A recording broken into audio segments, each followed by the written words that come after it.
As my father-in-law lay dying, he held my hand and my sister-in-law's and said, "We have $200,000 in savings. Your mom and I only have 2 sons. Split the money between your 2 families." My sister-in-law never took care of my in-laws, so if anyone deserved more of the inheritance, it was me. I'd been married into the Su family for 10 years.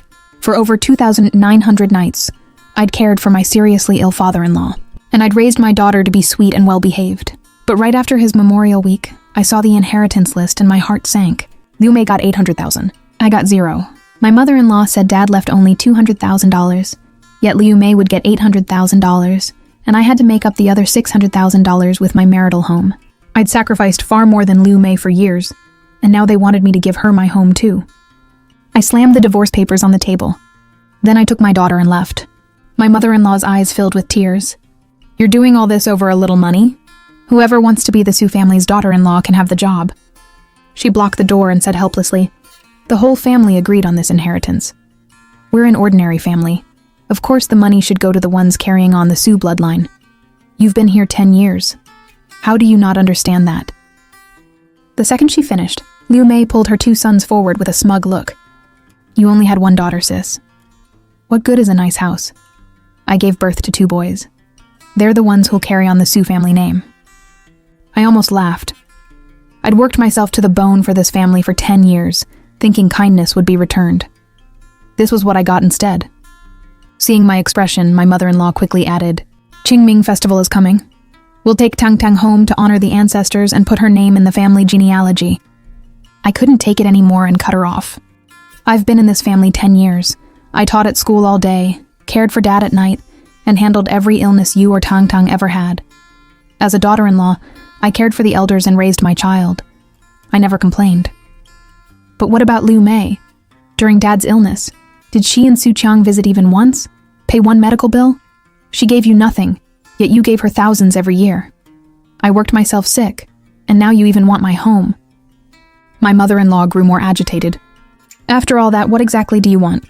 I looked at her weathered face and quietly answered, "A divorce." Her face froze in disbelief. "Zhuang Xiaoyin, you've eaten and lived off our family for 10 years, and now you just want a divorce? Do you have no conscience?" Conscience? I clenched my fist so hard my nails dug into my palms. In our 3rd year of marriage, Dad suddenly coughed up blood at dinner and started convulsing. My husband was working late, and my mother-in-law panicked, crying and asking what to do. 8 months pregnant, I helped Dad into the car and rushed him to the hospital. That's what saved his life. But the strain triggered early labor. My daughter was born premature. Back then, my mother-in-law cried with gratitude. "We're so lucky to have a daughter-in-law like you. Everything your father and I save will go to you." And now?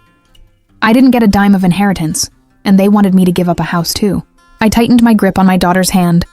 "Mom, for 10 years I never slept through a single night or let you suffer. Last New Year I cooked an entire feast, yet when dinner started my daughter and I weren't even allowed at the table." I stared coldly at my mother-in-law and Liu Mei. "Did any of you ever show me a conscience?" My mother-in-law's face fell. "Xiaoyin, you can't say that. Sure, you worked hard these 10 years, but we taught you housework and gave you experience running a family. We didn't even charge you for learning all that, yet you're still ungrateful." I knew there was no reasoning with people like them. I had no attachment left to this so-called family. "Tang Tang, let's go." I took my daughter's hand and walked away without looking back. Downstairs, my daughter looked at me and whispered cautiously, "Mom, don't be scared. Wherever you go, Tang Tang will stay with you." Holding back my emotions, I forced a smile for her. "Mommy's okay." We hadn't gone far when I spotted a familiar figure on the phone. It was none other than my husband, Su Peng. He held his phone with a smile. "Mom, don't worry. Dad passed peacefully. There's nothing at home that needs Xiaoyin anymore. Liu Mei's always been good to you, right? Let her stay home with the kids. Our family won't treat her badly." He had the call on speaker, so I could clearly hear his mother's voice. "But she just demanded a divorce and took Tang Tang. Half the house is hers. What if she's serious?" Su Peng looked completely unconcerned. "Zhuang Xiaoyin is just a middle school teacher, and her parents are farmers. If she divorces me, how will she raise a child or pay the mortgage?" I stopped in my tracks, a sharp pain twisting through my chest. My friends still got manicures and traveled after marriage, living carefree lives. But after 10 years of endless housework, my hands had grown rough. At reunions, people even joked that I'd aged 10 years. I thought handling everything at home so Supeng could focus on his career would earn me his love. Instead, all I got was manipulation. Supeng kept talking as he walked toward home. She's just mad we didn't give her an inheritance. Once she and the kid are out there struggling with nowhere to turn, she'll come crawling back. His mother eagerly agreed. Exactly. Your sister-in-law gave this family 2 boys. Of course, the good stuff should go to her. I paused for only a few seconds, then quickened my pace and kept walking. 10 years of sacrifice, thousands of sleepless nights caring for the sick, and none of it mattered next to producing sons. They even wanted to control me and turn me into their personal ATM. Then my phone rang. Hello, Ms. Zhuang. We're from Pufferfish Learning. We'd like you to open an account and sell your lessons and teaching materials. We can build your personal brand, with potential earnings of over $1 million a year. When I heard $1 million a year, tears welled up in my eyes. Who said a woman had no value just because she couldn't give birth to a son? By my 2nd year teaching, I'd won every public teaching competition I entered. The city's top exam scorers were my students. I even helped one troublemaker go from fighting and skipping class to top 10 in his grade. Ms. Zhuang, you changed our child's life. In public, my mother-in-law praised how capable I was. At home, she'd say, money's tight this month, so no living expenses. Just spend less, you'll manage. Money's tight lasted 10 years. I pinched every penny to support the family, only to hear them say, how much does she even make? After a divorce, she'll starve. Listening to the voice on the phone, I took a deep breath. No problem. I'll join the platform tonight and sign the contract. I'd barely settled my daughter into the staff dorm when my mother-in-law started playing victim in the family group chat, posting photos of blisters she'd gotten while making dumplings. I'm sorry, Xiaoyin. Mom was wrong. Don't be mad. Bring Tang Tang home. Xiaodong and Xiaoyang need your tutoring. Their entrance exams are coming. It'll be awful if they fall behind. I made dumplings to apologize. This was her favorite trick. Whenever she wanted me to take a loss, she'd put on a pitiful face and cry until her eyes turned red. Before I felt sorry for her. Whenever she softened up, I'd swallow the loss and let it go. Other elders in the group started criticizing me. Xiaoyin, you're being so unreasonable. Your father-in-law just passed away. How could you treat your mother-in-law like this? Exactly, that's incredibly disrespectful. This time, I wasn't interested in playing along. I replied directly in the group. Tang Tang is allergic to chives. She breaks out in rashes. Neither of us will eat those dumplings. Then I left the group chat and enjoyed the peace. Early the next morning, Supeng stopped me on my way to school. We've been married 10 years. We're family. I know you're upset about my parents playing favorites, but family harmony and carrying on the bloodline both matter. We see your sacrifices. Mom recognizes your place here. Stop making everything about money. I laughed in disbelief. If money doesn't count, how exactly am I being valued? Supeng grew impatient. Doesn't Mom always praise you for being obedient and understanding? Isn't that enough? He took a deep breath. Whatever. Come home and tutor Xiaodong and Xiaoyang. I'll pretend you never mentioned divorce. You can keep living in the marital home. You don't have to give it up. I shot back with a cold laugh. I paid half the down payment. Half that house is already mine. If I say no, nobody's taking it from me. Supeng hadn't expected me to stand my ground. He went silent. I had class and no time for him, so I tossed him the divorce agreement I'd already prepared. The property division and custody terms were all written clearly. If everything looks fine, sign it. After that, we go our separate ways. Supeng flew into a rage and tore the agreement apart. Our family treated you so well, yet you insist on being an ungrateful traitor. Have you thought about what the teachers and parents at school will say after your divorce? Think carefully. Don't make Tang Tang a target for gossip. I looked at them, and finally gave up on Supeng's family completely. Fine, then I won't play nice either. I let out a cold laugh. Then I pulled out another copy of the divorce agreement. Don't forget, you paid a fortune to get your 2 precious nephews into my advanced class. If something happens to me, their education might suffer too. Supeng choked on his anger, his eyes red as he stood speechless. For the next few days, Supeng stopped bothering me. I taught during the day, then bought groceries after work, and cooked for my daughter at the dorm. Only then did I realize how peaceful life could be without serving my in-laws or financially supporting my brother-in-law's family. One day after work, I bought ribs for my daughter, but when I got home, she looked like she had something to say. Tang Tang, what's wrong? She tugged gently at my shirt and whispered, Mom, are you really divorcing Dad? I couldn't believe Su Peng had convinced our daughter to talk me out of it. Do you want Mommy to stay married too? But she shook her head. Mom, I want you to get divorced. I stared at her in shock, unable to speak. Last Qingming, Grandma said I was a girl and didn't deserve to offer incense. She shoved me away, I burned my hand and got blisters, and she still said I was being dramatic. Seeing her hurt little face broke my heart. I immediately pulled her into my arms. Don't be scared, Mommy won't let anyone hurt you again. I knew Su Peng wouldn't agree to a divorce easily, so I hired a lawyer to help gather evidence. That weekend, Su Peng's family held a gathering. He told me to bring Tung Tung so we could settle everything in front of the elders. Wanting the divorce settled, I took my daughter there. At dinner, Tung Tung took one extra piece of meat. My mother-in-law immediately moved all the meat from her bowl to her grandson's. Tang Tang, why are you as calculating as your mother? Just eat normally. Why pick out the meat? Girls are money pits anyway. No matter how well you treat them, they eventually belong to someone else's family. I slammed my chopsticks down and announced that I wanted a divorce. My mother-in-law and Su Peng froze. They hadn't expected me to confront them, and the relatives who'd been watching immediately started blaming me. Xiao Yin, you're being ridiculous. You're divorcing over a little money? People will talk. Su Peng looked annoyed. You want me to sign those divorce papers? Dream on. I pulled a stack of documents from my bag. I'd gotten the bank statements and checked Su Peng's transfers. Several large sums had been secretly moved without my knowledge. Su Peng, you've been hiding and transferring marital assets. Neither of us made much, and supporting the family was already hard. But because his mother said Liu Mei's family struggled in the countryside, we squeezed $1,000 every month from our living expenses to support them. My daughter couldn't even ask for a nicer backpack, and I wore 5-year-old clothes. Then my lawyer discovered Su Peng sent half his salary to Liu Mei every month. To keep her 2 sons comfortable, he'd made us suffer year after year. Caught red-handed, Su Peng panicked. What nonsense are you talking about? Haven't you embarrassed us enough? I gripped the evidence and stared at him coldly. They weren't embarrassed when they schemed against me. But now that I exposed them to protect my rights, suddenly he cared about humiliation. The relatives exchanged awkward looks. Nobody spoke. I threw the documents onto the table. Sign the divorce papers and we'll end this peacefully.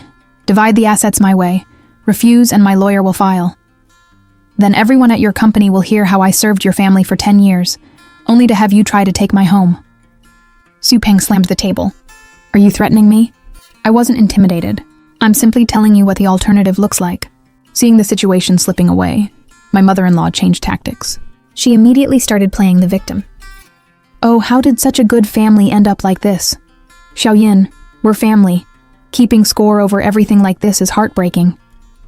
I turned toward her and gave her a friendly reminder. Mom, I haven't even added what you owe me for tutoring Xiao Dong and Xiao Yang. I've already done more than enough for this family. Su Peng finally lost his composure and hissed through clenched teeth. Fine, divorce me, just don't regret it. When they realized I was serious, several distant relatives jumped to their feet. You can't divorce him, Xiao Yin. If you leave, who's going to tutor my grandson? His entrance exam is coming up.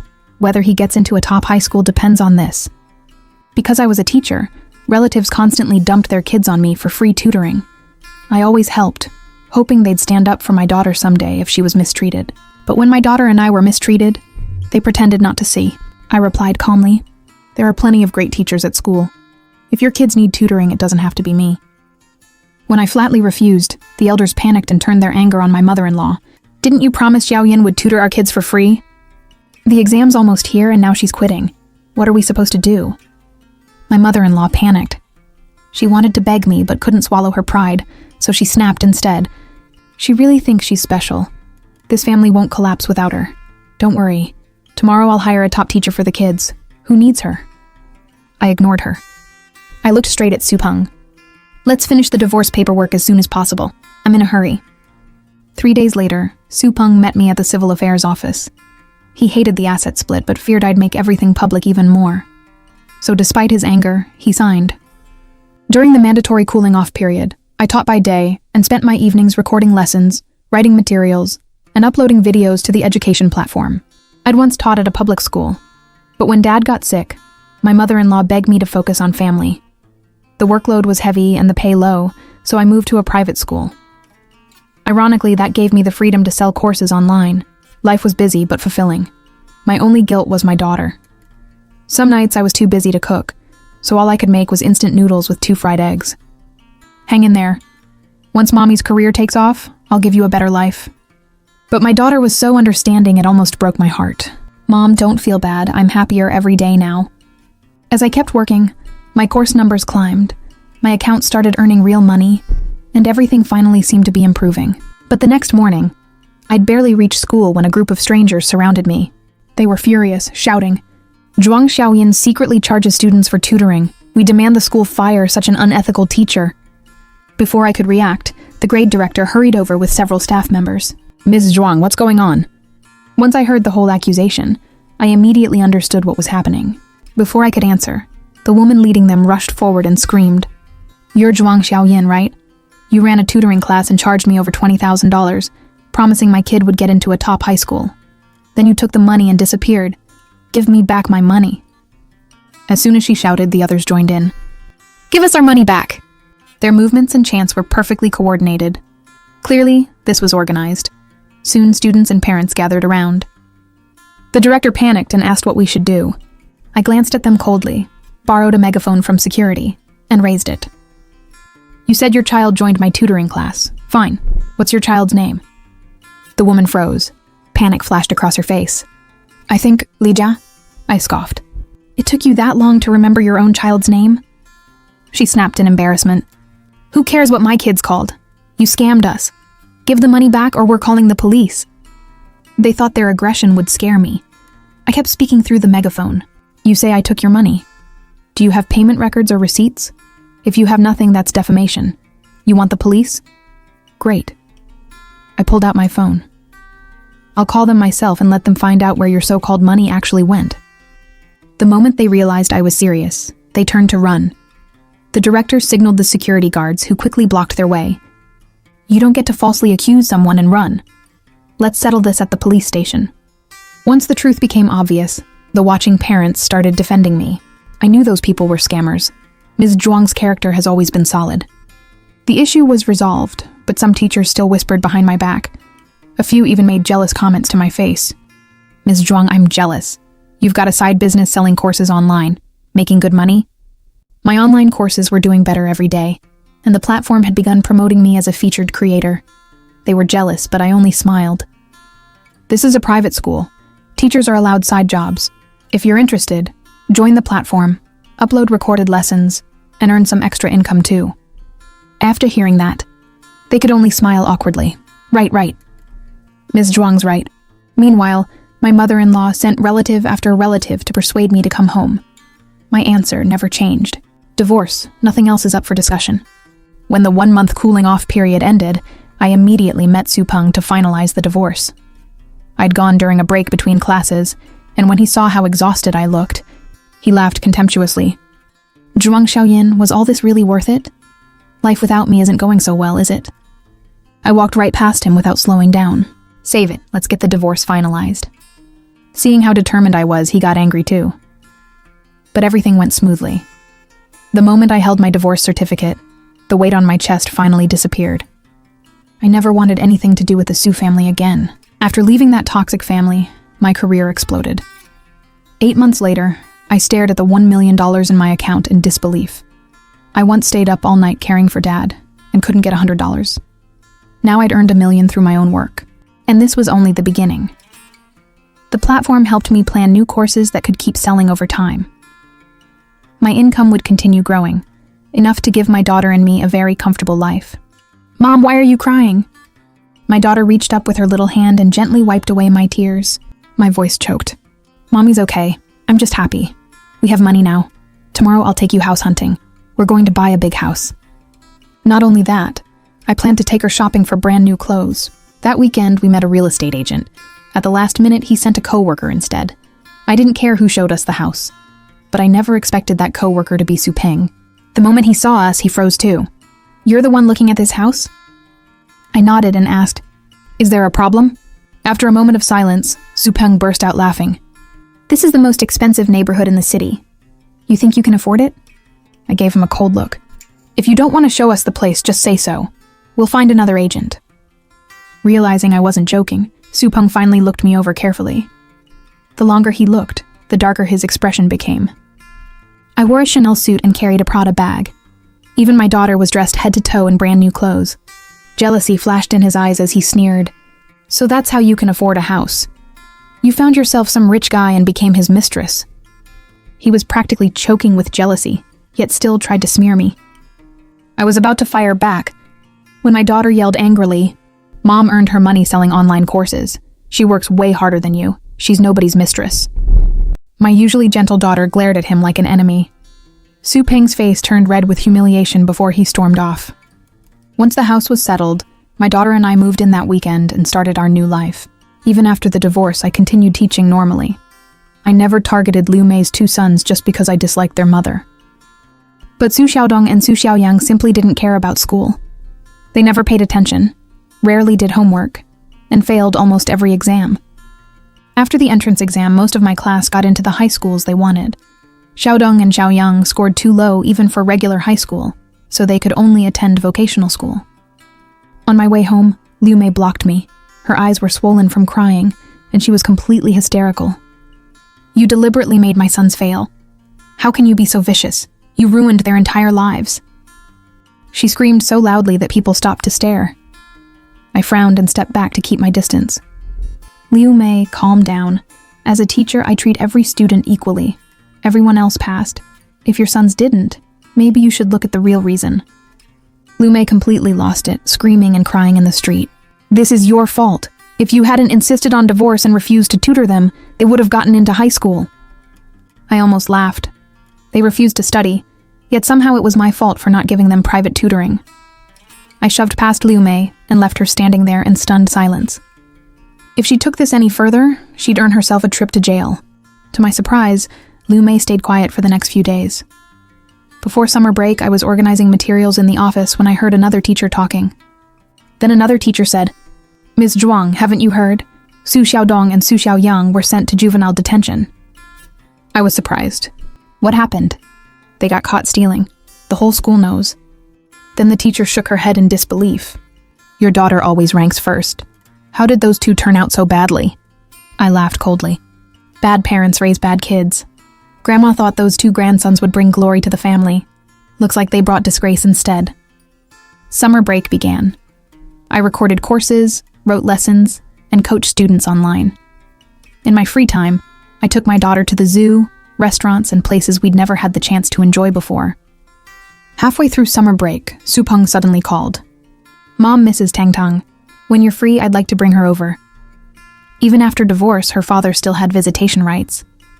But I worried they might pull something and hurt her, so I agreed to meet only at a crowded shopping mall. I hadn't seen my mother-in-law in a year. She looked much older, her hair now gray.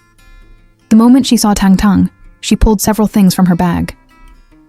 "Tang Tang, Grandma brought all your favorite snacks. Look, do you like them?" So she'd always known what my daughter liked. She just hadn't cared, because Tang Tang was a girl. My daughter glanced at me but didn't move. My mother-in-law stood there awkwardly, several candies still sitting in her palm. After Su Peng seated us at a restaurant, his mother finally revealed why they'd asked us there. She began sobbing. "Ever since your divorce, the family's fallen apart. Liu Mei got $200,000 and still says we owe her another $600,000. She doesn't act sweet anymore. Every morning she wakes up giving us dirty looks." Su Peng looked furious too. She used to flatter us every day. Recently, Mom fell in the bathroom and called for help. Liu Mei just sat in the living room watching videos. If I hadn't come home in time, who knows what would have happened. His mother grew more emotional. "If we'd never let their family move in, maybe you two wouldn't have divorced." I quietly drank my tea without responding. Finally, she couldn't hold back anymore and cautiously asked, "Xiaoyan, you were always the good one. You were caring, responsible, and handled everything perfectly. Can't you remarry Su Peng for Tang Tang's sake?" I was sick of hearing it. To them, good meant working without limits and asking for nothing. They simply wanted to use me again. They'd created their own misery. I turned to my daughter. "Finish your fries. Mommy's taking you to a movie afterward." Seeing how cold I was, my mother-in-law broke down. She suddenly stood and started slapping herself while crying. "Xiaoyan, it's all my fault. I was wrong. Please forgive me. I'll kick Liu Mei's family out. I still have some retirement savings. I'll give it all to you. Every penny." Then she dropped to her knees, crying and bowing to me. I quickly pulled my daughter aside, refusing the spectacle, but she wouldn't stop. "I'm begging you, please have mercy on us. Please just come back." This time I didn't dodge the issue. I gave her a direct answer. "No, I will never remarry Su Peng." My mother-in-law burst into tears. Su Peng finally snapped and yelled at me. "Zhuang Xiaoyin, what more do you want? My mom is literally on her knees begging you." I finally understood. This entire meeting was a setup designed to pressure me into going back. But I wasn't falling for it. "Su Peng, we've been divorced a year. Move on. You can see Tang Tang, but remarriage is impossible. Your mom publicly kneeling to force me back would poison everything anyway. Every argument would bring this moment back. We'd never live peacefully." Su Peng got emotional and tried desperately to explain, but I stopped him. "You're not sorry, and you're not trying to make things right. You just got used to me working like a servant and fixing all your problems. That's what you miss." I lifted the Hermes bag in my hand. "Look at me now. I wear nice clothes, drive my own car, and live well on my own. Why would I ever go back to that miserable life?" Su Peng stared at me, then at our daughter, and finally shook his head. "Zhuang Xiaoyin, you've changed. You're so materialistic now. I miss the simple woman you used to be." I smiled and shook my head too. "So working hard to give my daughter a better life makes me materialistic? But sacrificing everything, expecting nothing, and serving your whole family makes me simple? Funny how every version benefits you." I took my daughter's hand and walked away. That year taught me more than how money gives you dignity. It taught me something else too. Praise isn't always sincere. Sometimes people praise you because they want something. And criticism doesn't always mean you're wrong. Sometimes they're angry because they can't use you anymore. Words only hurt when you let them. Su Peng suddenly lost control and screamed behind me. "Zhuang Xiaoyin, if you won't remarry me today, I'll kill you." He grabbed a steak knife from the table and charged toward us. My daughter burst into tears. I shielded her and quickly moved aside. "Su Peng, have you lost your mind? We're in a mall. There are cameras everywhere. Don't destroy your entire life." My words hit his mother like ice water. She scrambled behind him and wrapped both arms around him. "Son, don't do anything stupid. Your brother is useless and controlled by his wife. He doesn't care whether I live or die. If something happens to you, I'll have no one left." Once Su Peng stopped acting violently, I hurried away with my daughter. Thankfully, they didn't know the address of my new home. Otherwise, I'd never be rid of them. That night, I made my daughter a huge seafood dinner at our new home. "Tang Tang, look, king crab, lobster, and garlic oysters. Which one do you like best?" My daughter smiled, her eyes curling into crescents. "I love anything Mommy cooks." I loved our new life. But to be safe, after dinner I called my daughter's school and started arranging a transfer. That night, while looking something up on my phone, I saw breaking news. Older brother attacks family with knife. 1 dead, 1 critically injured. My heart jumped when I saw the man police were taking away. It was Su Peng. After getting special treatment from the Su family, Liu Mei began demanding more and more money. When they refused, she cursed them out. Su Peng snapped and stabbed her over 10 times, killing her. His younger brother tried to stop him and was critically injured. People never understand pain until it hits them. The Su family had used me without shame, but once Liu Mei started using them, they exploded. What goes around comes around. Their mess had nothing to do with me anymore. I had my career and my daughter. Seeing my daughter still watching TV, I handed her a glass of milk. "Time for bed. School starts tomorrow." Her eyes instantly lit up. "Mom, does that mean I'm going to my new school tomorrow?" I smiled and nodded. "Yes, we're both starting a brand new life." The end.